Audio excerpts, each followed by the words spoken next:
Defense Committee and the China Committee.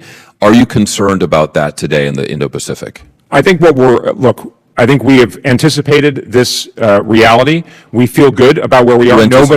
Just to be clear, you anticipated a war with Iran. No, we anticipated the need for dramatic action on. That's exactly what the strategy says under the president's leadership. Is we know we have very significant magazine depth across the force. That is also going to be able to support presidents of either party, et cetera, in the future, being able to use the military. But we need to get better performance, and that's why we're all leaning in on it. You're not concerned about the number of missiles that we are using in Iran today? I'm confident in the situation. Okay, that is not a view shared by many of the officers who work in the Pentagon. So to confirm, just to be clear, you're arguing that fighting a war with Iran helps to deter China. Is that accurate? Well, I think there's different debates about this. This is about the threat the Islamic Republic poses directly. That's sufficient for justifying the action. And we have a scoped objective, and right now, sir, and you know this from your distinguished military background, we have gotten through a lot of the preliminary campaign of bringing down the air defense, and now we're getting topic, and we're using, as the president indicated, a lot more of the munitions, which we have in very plentiful supply. So I think we're going to be in good shape. And this, just to be clear, you think we're going to be in good shape for deterring China because we're bogged down in the Middle East with a war against Iran, and we're not using. I think if we activate what the president and we are calling for, and with support from the Congress and better performance of the defense industry and better behavior and sort of contributions by allies, we're going to be in great shape. Let me just ask: Does Operation Epic Fury deter China? I think there's an argument that it can have some deterrent effect. Yes or no? What I do see is that I know what we want to know. Do you view? I can give you more specificity. We do see that others around the world, and conscious that we're in an open hearing, are very impressed by the prowess of the joint force and are. But do you think, as someone who's focused on China for a long time, do you think it deters? It contributes to deterrence. Yeah, I think that's fair. Okay, and yet for years you have argued that supporting Ukraine does not help deter China. So can you square that circle for us? I can, because, I mean, first of all, I'm a public government official at this point. This document and this efforts by our administration are precisely to get ahead of a problem. That's what strategy is about. This administration is getting after the munitions problem under the president's leadership and the secretary's leadership, and we need help from Congress, Republicans and Democrats, to say not only the money, but better efforts by our defense. Ms. Jacobs and I were talking about this the other day. But listen, we need better performance by our defense industry. I think that's something that's shared across. Mr. Colby, getting after our magazine depth problem is not shooting them all off in the Middle East. All right, I don't think that really helps. Now, look, you talk about a lot about burden sharing, and I think there's bipartisan agreement on the value of burden sharing. We might disagree on how we treat our allies, but we all want them to do our part.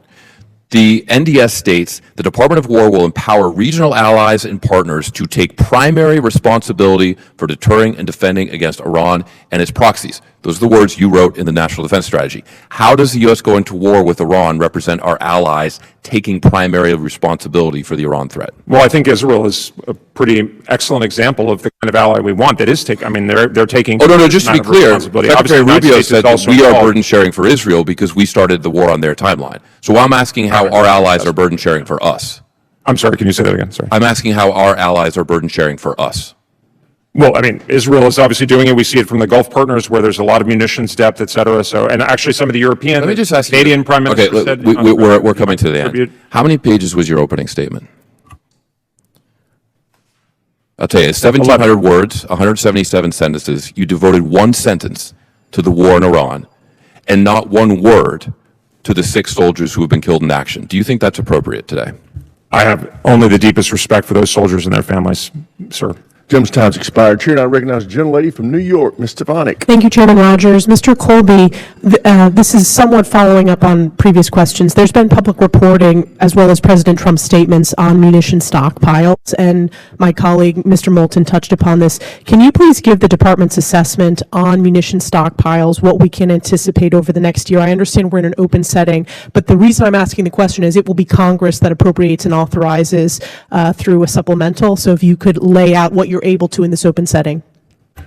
Sure, ma'am. And obviously we're in an open setting, but I think this obviously has our top priority attention. The $1.5 trillion figure, I'm not exactly sure how that might be broken up in terms of congressional engagement, but I know there's significant engagement from the Secretary, Deputy Secretary, Undersecretary Duffy, et cetera. So I'm not sure I can get into more specificity here, but that's obviously, as the President indicated in his Truth Social the other evening, that's going to be a top priority for us.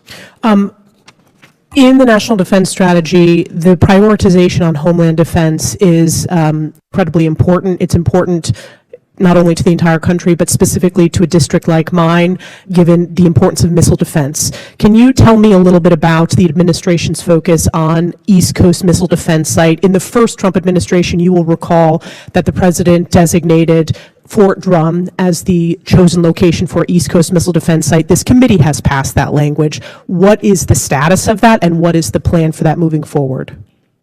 Ma'am, I'll have to get back to you as quickly as possible with an answer on that, just on the precise status, but obviously the administration is committed to implementing the president's Golden Dome approach, so I think, we see a strong future for missile defense, but I'll get back to you. And implementing the NDAA and the language in the NDAA with the selection of Fort Drum as the East Coast Missile Defense Site?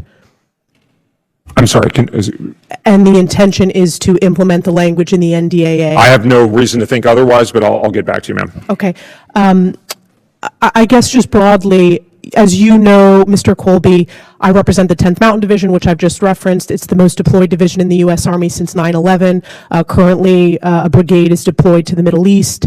Can you share a message to those soldiers and their families whom I represent in my district? These are families I speak with every single day as their member of Congress, and they'd appreciate to hear from you. Well, I think I can say on behalf of the leadership of the department that they have, our deepest respects and a sense of their honorable duty in a cause that is, very much in the American people's interest, and that we are thinking very carefully and soberly about, how we consider putting them into harm's way, so they can be confident. I can say, Secretary Hegseth is personally leading day by day, hour by hour, really focused attention, obviously, with the uniformed, seniors, the chairman of the Joint Chiefs, Admiral Cooper, et cetera. So I think they can feel they've got fantastic leadership under President Trump. Well, we are grateful for their service, and our hearts and prayers go out to the 6 service members in the U.S. military and their families for the ultimate sacrifice on behalf of our country. My final question, Mr. Colby, is, as we know, the CCP and the Iranian terrorist regime have long been close allies and partners, exchanging oil, munitions, and technology to repress their people. What is your assessment of the CCP posture today, and also what are your biggest concerns over the next 6 months to a year now that there has been the start of Operation Epic Fury? Well, thank you, ma'am. I think we're watching this very closely. I'd have to be a little elliptical in open hearing, but I think, as I mentioned to Mr. Moulton, they certainly have been impressed by the prowess of the joint force, the ability to operate so effectively together. So I think that's been a salutary message for kind of stability. My understanding is the Chinese, obviously, they're very dependent on energy resources coming out of the Middle East, so that's something they're watching very closely. One thing I think in the administration, from the president on down, the president doesn't use terms like axis of evil and these kinds of things. I think obviously we are, as Mr. Moulton put it, concerned about the potential for simultaneity, but we want to avoid it. So part of that is the military part, but obviously the president's diplomacy is designed to engage with our potential opponents, obviously from a very clear-eyed point of view, from peace through strength point of view, but that's designed to avoid that very outcome. And I would distinguish that from the last administration, where Mr. Sullivan, I think, spoke at the end of the last administration about how our adversaries, quote unquote, were aligned to an unprecedented degree. And if you go back and you look at Henry Kissinger or something, the standard for successful American foreign policy, you don't want everybody ganging up against you. And I think the president is very clear-eyed. Obviously, he's very realistic, but he's willing to engage in diplomacy from a realistic frame. And then our job is to provide that peace through strength approach, for instance, in the context of China. Thank you. Yield back. Again, ladies, time has expired. Gentleman from California, Mr. Carbajal, is recognized. Thank you, Mr. Chairman. Mr. Colby, thank you for being here today. And finally coming to this committee. I think many of my colleagues in this room from both sides of the aisle agree that communication coming from the department to Congress has been lacking. Trump has consistently said his administration is the most transparent in history. And I assume that that is something you take to heart. I'm going to ask you a few questions, and if you could not filibuster and answer the questions as simple and straightforward as possible, I would appreciate it. How much does the department spend per boat strike in the Pacific and the Caribbean? Sir, I don't have that information, so I'll get back to you on it. How many pounds of fentanyl have been destroyed in these strikes? My understanding is quite a bit, but I'll have to get back to you with a specific answer. In total, how much has been spent to date on boat strike operations? Sir, I'll have to get back to you with a specific answer.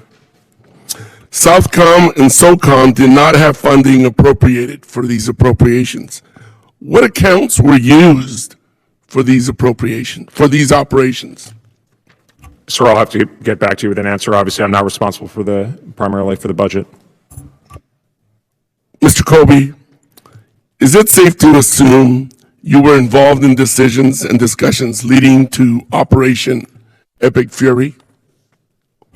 Sir, I've been involved in, most of these kind of policy and strategy-related decisions. The president recently said he has a very beautiful plan for what comes next in Iran.